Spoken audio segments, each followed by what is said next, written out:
Hello everyone, so welcome to my YouTube channel. और आज की वीडियो बहुत इंपॉर्टेंट होने वाली, बिकॉज आज की वीडियो में हम समझने वाले हैं इन डिटेल कि बिगो क्या चीज़ है और क्यों यूज़ होती है बिगो टाइम कम्प्लेक्सिटी में और स्पेस कम्प्लेक्सिटी में। देखो, मैंने बात की थी अपने रिसेंट वीडियो में विच इज़ अबाउट नोटेशंस के जब भी हम एक एल्गोरिदम की बात करते हैं तो एक एल्गोरिदम के अंदर हमारे पास तीन सिचुएशंस होती हैं। एक सिचुएशन ये है कि बेस्ट केस, एक सिचुएशन ये है कि एवरेज केस, और एक सिचुएशन ये है कि वर्स्ट केस। ओके, तो जब भी हम बिगो की बात करते हैं एल्गोरिदम्स में, हम ये जानना चाहते हैं कि एल्गोरिदम कितना वर्स्ट हो सकता है। दूसरी लैंग्वेज में अगर मैं बात करूं, दूसरे अंदाज से अगर मैं बात करूं, तो हम बेसिकली ये जानना चाह रहे हैं कि ये जो मैंने एल्गोरिदम लिखा है, मिसाल के तौर पे मैं कहता हूं कि ये जो मैंने एल्गोरिदम लिखा है एल्गो ए, इसको मैं नाम दे देता हूँ। एक मैंने एल्गोरिदम लिखा है जिसका नाम है ए। तो मैं ये जानना चाहता हूँ कि ये एल्गोरिदम कितना गंदा परफॉर्म कर सकता है, मतलब किस हद तक गंदा परफॉर्म कर सकता है, कि इससे आगे ये एल्गोरिदम गंदा परफॉर्म कर ही नहीं सकता। समझ रहे हैं कि इससे आगे ये एल्गोरिदम इससे वर्स कंडीशन हमें दे ही नहीं सकता, इससे वर्स केस हमें दे ही नहीं सकता। मिसाल के तौर पे मेरे पास एक डाटा है, इस डाटा के अंदर 1,00,000 रोज़ हैं, उस डाटा के अंदर हमारे पास 1,00,000 एंट्रीज हैं।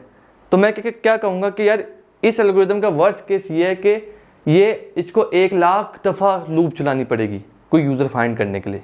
ठीक है, तो अभी बात करते हैं इसके बारे में डिटेल में। तो एल्गोरिदम का नेचर क्या है? एल्गोरिदम नेचुरली ही अपना वर्स्ट केस बता रहा होता है। क्यों? क्योंकि एल्गोरिदम नेचुरली वर्स्ट केस बता रहा होता है बिकॉज ऑफ इनपुट।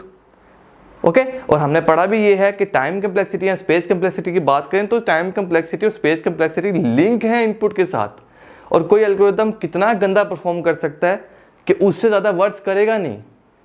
एक लिमिट लगी हुई है कि ये लिमिट है, ये एल्गोरिदम इतना गंदा परफॉर्म कर सकता है, इतने वर्ड्स केस पे जा सकता है, इससे नीचे नहीं जा सकता। ये हमें बिगो करके देता है। और बिगो इतना कॉमन है, उसकी वजह यह है कि वो कोई एल्गोरिदम का वर्स कंडीशन होना नेचुरल है, कि एक एल्गोरिदम वर्स होगा ही नेचुरली हमें पता लग जाता है। अभी बात करते हैं इसके बारे में। देखो, बिगो वैलिड है या इनवैलिड है वो हमें पता लगता है इस एक्सप्रेशन से। बिगो वैलिड है या इनवैलिड है वो हमें पता लगता है, जो मैंने एक्सप्रेशन लिखा हुआ है, ये जो मैंने लाइन लिखी इससे। ये क्या होती है मैं बहुत ईजी करके समझाने वाला हूँ, बहुत ज़्यादा ईजी करके समझाने वाला हूँ। तो इसको ज़रा मैं इस तरह से रब कर देता हूँ। ओके, पहले हम एक काम करते हैं कि देखो, मैंने एक लाइन लिखी, मैंने आपको बता दिया कि अगर बिगो तभी वैलिड है जब ये कंडीशन ट्रू हो जाए। अभी तो कंडीशन की हो सकता है आपको समझ ना आ रही हो। इसमें दो चीज़ें बहुत ज़्यादा इंपॉर्टेंट है। पहली चीज़ ये कि ये क्या है, पहली चीज़ ये कि ये क्या चीज़ है एक एल्गोरिदम के अंदर। दूसरी चीज़ ये कि ये क्या चीज़ है। हमने तो पहले ये दो चीज़ें फाइंड करनी है। ओके, तो पहले दो चीज़ें फाइंड करते हैं। यहाँ पे एक एल्गोरिदम मैंने लिखा हुआ है। ये एल्गोरिदम कहाँ से स्टार्ट हो रहा है? ये एल्गोरिदम स्टार्ट हो रहा है इंट सीड से। मैंने यहाँ पे गलती कर दी छोटी सी, यहाँ पे इंट नहीं आना चाहिए था बल्कि कैरेक्टर आना चाहिए था। ठीक है, ये स्टार्ट कहाँ से हो रहा है? कैरेक्टर सीड से। एंड कहाँ पे हो रहा है? इस लूप के साथ। चलो अब इसको ना लाइन बाय लाइन थोड़ा सा एनालाइज करते हैं। जरा इसको जरा गौर से देखना कि ये हो गया 1, ये हो गया 1, ये हो गया 1, तो ये टोटल कितने हो गए? 3। ओके, एक चीज तो हमने निकाल ली, 3 हो गए। ठीक हो गया। अब देखो, ये लूप 0 से स्टार्ट हो रहा है और n से -1 तक खत्म हो रहा है। समझो इस चीज को कि n क्या है? 5। तो ये लूप 0 से स्टार्ट हो रहा है और 4 पे खत्म हो रहा है। तो ये लूप कितनी दफा चल रहा है? 5 मरतबा चल रहा है। अगेन मैं आपको समझाता हूं कि लूप 0 से स्टार्ट हो रहा है, यहां से स्टार्ट हुआ, फिर 1 पे आया, फिर 2 पे आया, फिर 3 पे आया, फिर 4 पे आया। तो ये कितने हो गए टोटल? ये 5 हो गए। ओके, और n भी क्या था? 5। तो हमें एक चीज तो समझ आ गई, just give me a second.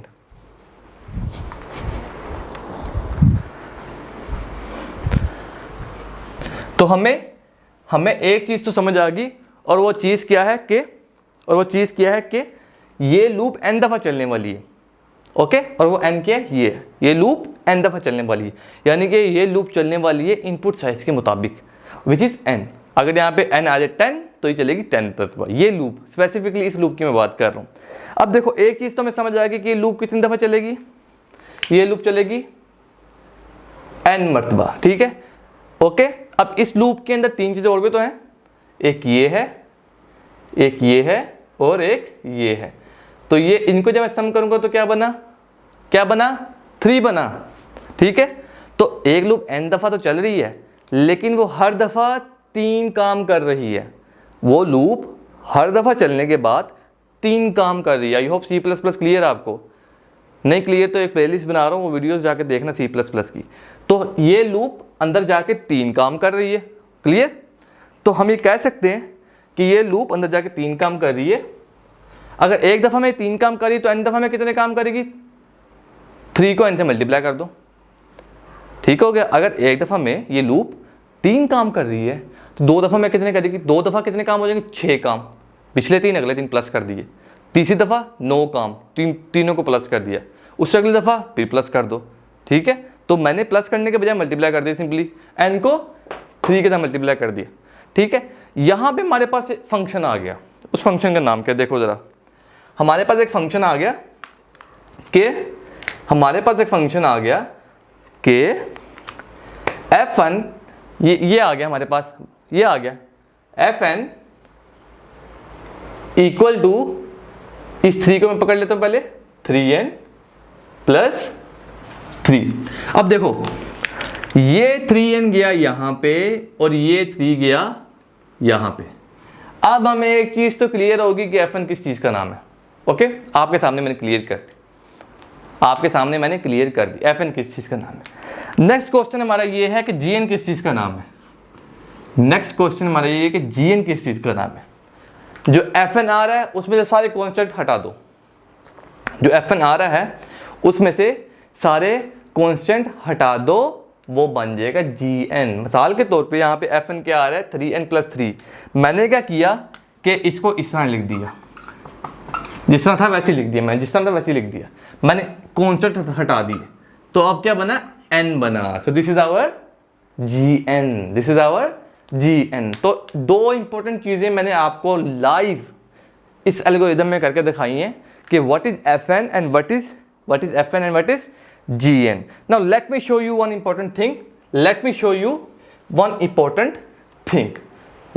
You guys one important thing. वो क्या चीज है वो जरा देखना। मैंने आपको कहा था कि बिगो किसी भी एल्गोरिथम के लिए वैलिड तब है जब वो इस कंडीशन पे पूरा उतर जाए। हमने निकाल लिया था fn विच इज यहां पे fn है हमारा 3n प्लस 3 और gn है हमारा n, ठीक है। तो अगर मैं इन दोनों को यहां पुट कर दूं तो मैं थोड़ा सा इसको रीराइट कर सकता हूं। मैं कह सकता हूं कि 3n plus 3 lesser than or equal to c is some constant, we'll talk about it later, c is some constant and gn is n, ठीक है। फॉर ऑल इसके बारे में भी बात करते हैं, नाउ वन इंपॉर्टेंट थिंग, मैंने क्या करना है कि मैंने इस कंडीशन को ट्रू कर देना है। वो कंडीशन क्या है कि ये वैल्यू इससे छोटी या इक्वल होनी चाहिए। लेट्स सपोज कि मैं कांस्टेंट ले लेता हूँ 4, let's suppose just for the sake of this argument, let's suppose कि मैंने कांस्टेंट ले लिया 4, ठीक है। मैंने कहा कि कांस्टेंट मैं ले रहा हूँ 4, ठीक है। Now let's start from n equal to 1, ठीक है। Let's start from n equal to 1। See this is very important point. After taking 4, what will be the line now कि 3 मैंने n ले लिया, 4 just now 1 plus 3 lesser than equal to 4 multiply by 1। Great, c भी ले लिया था, suppose कर लिया था, और n भी ले लिया मैंने। आंसर क्या निकलेगा, 3 6 लेसर देन इक्वल टू 4। अब देखो क्या ये कंडीशन ट्रू है, आंसर है no. Now let's take n equal to 2। पहले 1 था, अब ले रहे हैं 2, 4 multiply by 2, 3 two 6, 6 plus 3, 4 two 8. Again, this condition is also false and 9 छोटा या इक्वल नहीं होता 8 से. Now let's take one more thing. अब यहाँ पे हम ले रहे हैं n इज इक्वल टू 3, तो 3 पुट कर देंगे प्लस 3, 4 मल्टीप्लाई बाई 3, 3 9, 4 12. यहाँ पे कंडीशन ट्रू होगी, यहाँ पे कंडीशन ट्रू होगी, यहाँ पे इधर मैं आ जाता हूँ, यहाँ पे कंडीशन होगी है ट्रू, यहाँ पे कंडीशन होगी है ट्रू. ओके, यहाँ पे कंडीशन ट्रू होगी है. अब किस n पे कंडीशन ट्रू हुई है, किस n पे कंडीशन ट्रू हुई है जब हमने n लिया था 3. ये देखो किस n पे कंडीशन ट्रू हुई है, जहां पे हमने n लिया था 3. अब मैं आता हूं इसकी तरफ, वो कहता है बिगो वैलिड है. आपके लिए एल्गोरिदम के लिए बिगो वैलिड है. अगर ये कंडीशन ट्रू हो जाए for n greater than equal to NO is something about, let me show you. यहां पे कंडीशन ट्रू होगी, कह रहा है इतना काम तो आपने कर दिया, इतना काम तो कर दिया. अब इसे भी तो समझाओ, अभी समझाता हूं कि n3 के लिए ये कंडीशन ट्रू होगी. इसका मतलब है कि n इक्वल टू 3 या 3 के बाद जितने भी आएंगे 4 5 6 7 8 10 जितने भी आएंगे उन सभी के लिए ये बिगो वैलिड रहने वाला है. उन सभी के लिए ये बिगो वैलिड रहने वाला है. ओके, उन सभी के लिए ये बिगो वैलिड रहने वाला है.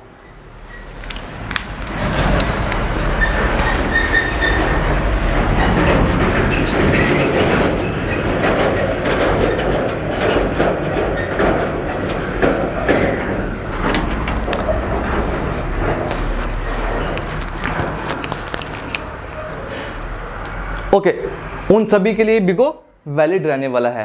तो क्या जो 3 से नीचे हैं, जो 3 से नीचे हैं, मिसाल के तौर पे जो 2 है या 1 है, उनके लिए बिगो वैलिड नहीं है. उनके लिए ये स्टेटमेंट है कि we don't care about you, हम छोटी वैल्यूज़ के बारे में केयर नहीं करते. डोंट केयर अबाउट यू, हम डोंट केयर अबाउट 1 और 2, हम केयर नहीं करते इन वैल्यूज़ को लेकर.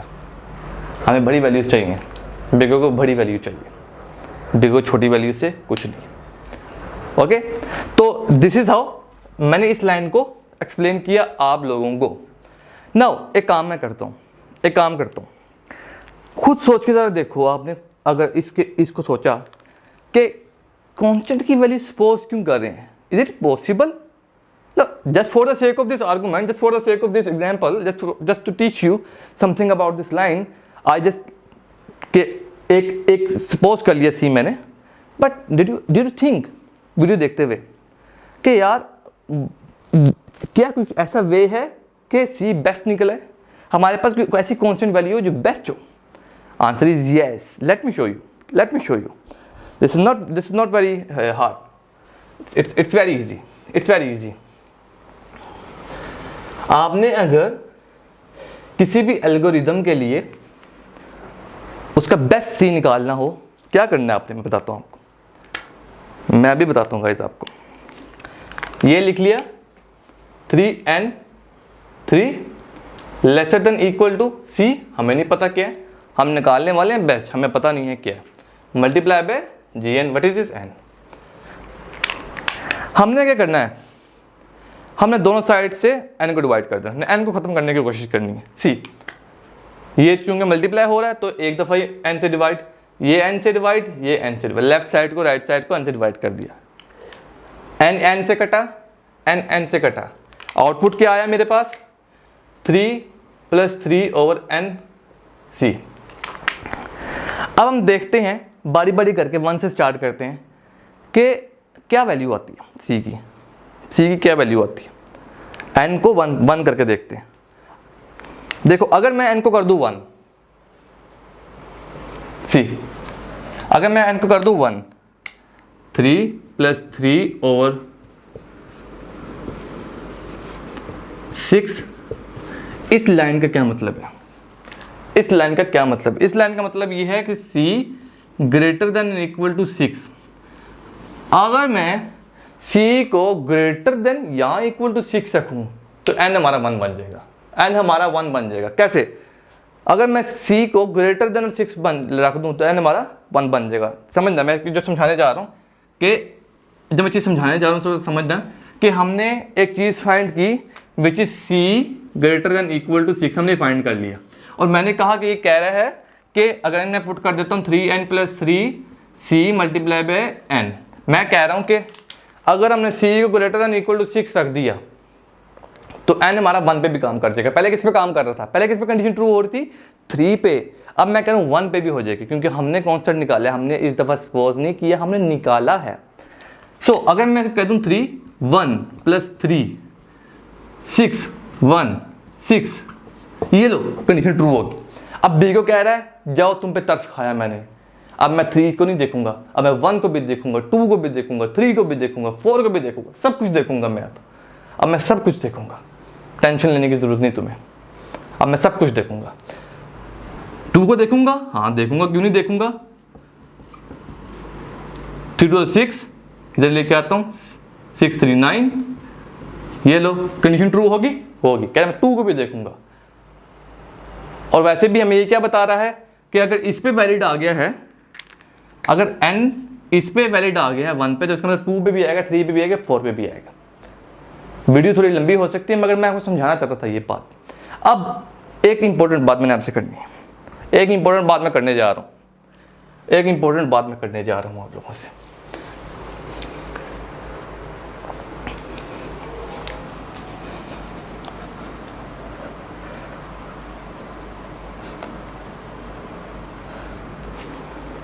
देखो आपने एक चीज नोट की कि फंक्शन के अंदर मैंने कांस्टेंट रहने दिया, लेकिन जीएन के अंदर मैंने कहा कोई कांस्टेंट नहीं आएगा। बाय द वे ये कंसेप्ट क्लियर हो गया।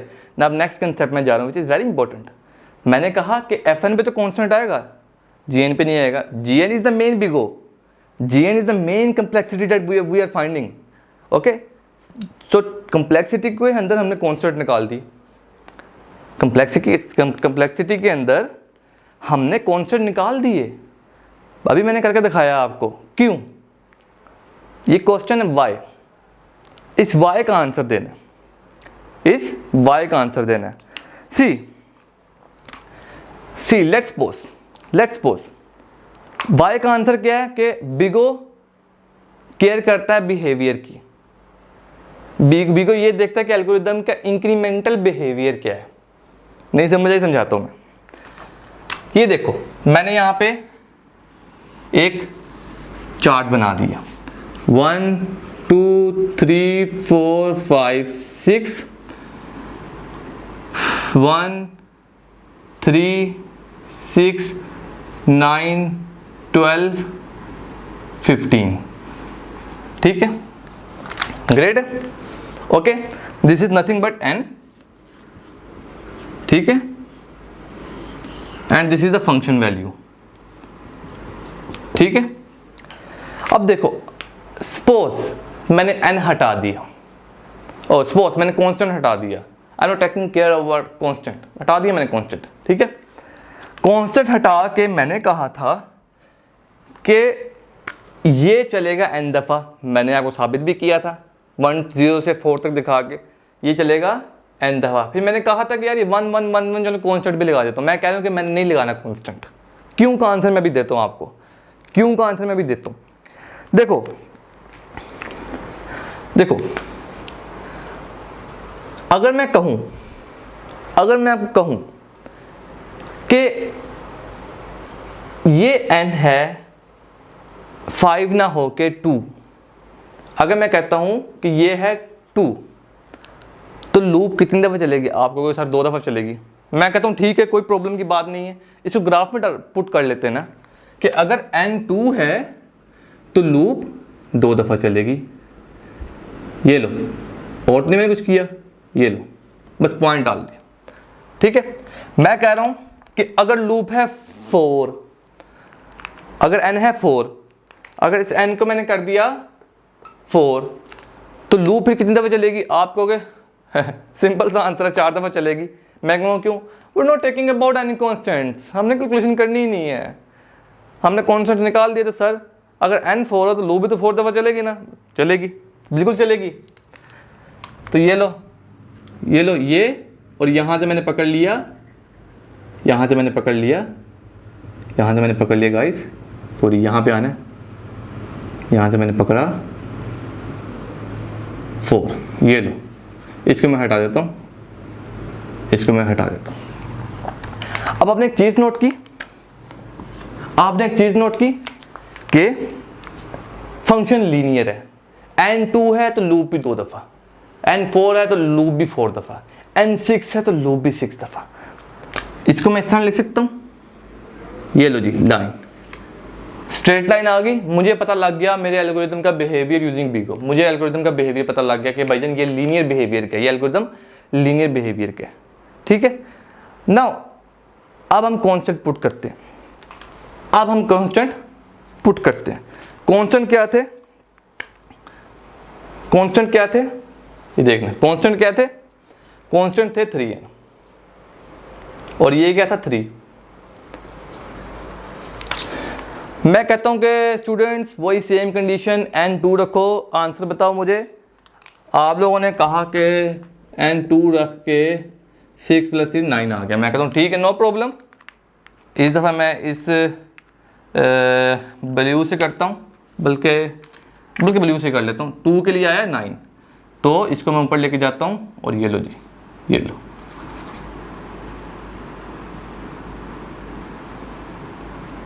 ओके। मैंने कहा ओके, 4 लगाओ, 4 के लिए क्या आंसर, 3 4 12 एंड 15, क्या आता है 15। तो यहां से ये लो, ये जरा मैं इसको सीधा करके, ये लो, I am trying my best just to show you the behaviour actually. अब आपने एक चीज नोट की, हो सकता है मेरी लाइन इधर उधर होगी हो, this is not the perfect graph, but I am trying to show you one thing कि कांस्टेंट आपने नहीं हटाए, आप सिंपल रह रहे हो। आपने कहा मुझे समझ नहीं आ रही मैं कांस्टेंट क्यों हटाऊं, मैं कहता हूं मैं समझाता हूं आपने कांस्टेंट क्यों हटाने हैं। अभी कांस्टेंट लगे हुए हैं और कांस्टेंट से ग्राफ हमारे पास आया, which is this, something about this. अब इससे की समझ आई, ये भी तो लीनियर है, ऑल्दो वैल्यूज हाई है तो लीनियर। देखो आपके सामने बनाया मैंने स्ट्रेट लाइन, बिहेवियर समझ में आ गया एल्गोरिथम का कि लीनियर है बिहेवियर एल्गोरिथम का। तो अगर वही लीनियर बिहेवियर मुझे कांस्टेंट हटा के पता लग सकता है, अगर वही लीनियर बिहेवियर मुझे कांस्टेंट हटा के पता लग सकता है, तो मैं पागल हूं। मैं पागल हूं कि मैं इसको भी देखूं, ओके ये 3 आ गया, फिर इसको भी देखूं, ओके 3 आ गया, अब मैं 3n लगा दूंगा और 3 भी लगा दूंगा, अब मैं फाइंड करूंगा बिहेवियर क्या। मैं पागल नहीं हूं, इसलिए मैं कांस्टेंट लगाऊंगा ही नहीं। मैं इनपुट के साइज को देखूंगा, एल्गोरिथम को देखूंगा, मैं कहूंगा ओके गाइस ये है n, इसका मतलब ये है कि एल्गोरिथम का बिहेवियर मुझे पता लग गया। ओके, क्यों बिहेवियर पता लगता है, अब ये भी क्वेश्चन है। बिहेवियर क्यों बी को फाइंड करता है, ये भी क्वेश्चन है। बिहेवियर क्यों बी को फाइंड करता है, ये भी क्वेश्चन है, ठीक है। एक्चुअल वैल्यूज क्यों नहीं फाइंड कर, बिहेवियर को फाइंड करता है, ये भी क्वेश्चन है। अब देखो ये एल्गोरिथम से हमें एक चीज पता लग गई बिहेवियर की, कि अगर n2 है तो वैल्यू भी 2 होगी, अगर n4 है तो वैल्यू भी 4 होगी, अगर n6 है तो वैल्यू भी 6 होगी। इसका मतलब क्या है, अगर n डबल हो जाए तो वैल्यू भी क्या डबल हो जाएगी। आप कहोगे हाँ डबल हो जाएगी। तो क्या मैं कह सकता हूं कि ये अगर n2 है, मैंने इसको किसी सिस्टम में चलाया और मैं कह रहा हूं कि ये अगर n2 है और ये n2 लगाया मैंने यहाँ पे, दिस इज नॉट 5 but 2, तो मैंने मुझे ये एल्गोरिथम एक हार्डवेयर ने कंप्लीट करके दिया 3 सेकंड्स में। तो क्या मैं कह नहीं सकता कि अगर मैं 4 लगाऊंगा तो ये 6 सेकंड्स में कंप्लीट हो जाएगा। This is the point, this is the whole point that we are focusing on behaviour. हमें बस बिहेवियर चाहिए, लीनियर है कि लीनियर नहीं है, या क्वाड्रेटिक है या लॉग लग रहा है, बिहेवियर क्या है किसी भी एल्गोरिथम का। क्योंकि अगर हमें पता लग रहा है कि बिहेवियर लीनियर है, 2 दफा n = 2 करने में 2 सेकंड्स 4 सेकंड्स लग रहे हैं, तो डबल करने में n = 4 करने में 8 सेकंड्स लगेंगे, डबल सेकंड्स लगेंगे। Just to giving you the example कि व्हाई वी नीड बिहेवियर।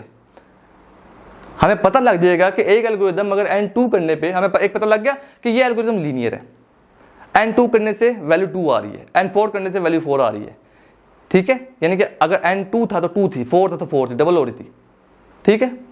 तो हम ये कह सकते हैं कि अगर n2 पे 3 सेकंड्स में एल्गोरिथम चल रहा है, फॉर एग्जांपल 3 सेकंड्स पे चल रहा है, क्या n4 पे डबल पे नहीं चलेगा?